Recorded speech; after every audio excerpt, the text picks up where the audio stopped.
আজ আমি তোমাদের সাথে Saturday what I eat in a day share করতে চলেছি। সো হ্যালো এভরিওয়ান, দেখো সকাল সকাল ফ্রেশ হয়ে আমি চলে এসেছি। অ্যান্ড আমি রাতে ভেজানো চিয়া সিড জলটা এখন খেয়ে নিয়েছি। অ্যান্ড আমি তারপর 1 কাপ গ্রিন টি আর সাথে 2টো বিস্কিটস খেয়ে নিয়েছি। আর আজ যেহেতু স্যাটারডে, আজকে আমাদের পুরো ভেজ, তো সেই জন্য সকালের ব্রেকফাস্টও আজকে একদমই অন্যরকম করেছি। আজকে সকালের ব্রেকফাস্টে ছিল, তোমরা দেখতেই পাচ্ছ, বাদাম ভাজা, মুড়ি, আর এখানে হচ্ছে আলু ভাজা আর একটা লঙ্কা ভাজা ছিল। দেন আমি মিড মর্নিংয়ে খেয়ে নিয়েছিলাম 2টো মৌসম্বি লেবু। আর আজকের লাঞ্চটাও একদম অন্যরকম করেছিলাম। আজকের লাঞ্চে ছিল হচ্ছে গোবিন্দভোগ চালের ঝুরো ঝুরো ভাত, ঘি, আর একটা লাল লঙ্কা, একটু আলু সেদ্ধ, একটু ঢেঁড়স ভাজা আর পাঁপড় ভাজা।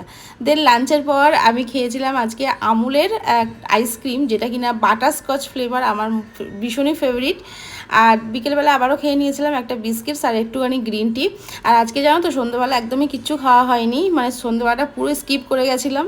অ্যান্ড রাতে ডিনার করেছিলাম, মানে ডাইরেক্ট। তো রাতে করেছিলাম একটুখানি পরোটা আর আলুর তরকারি। তো কেমন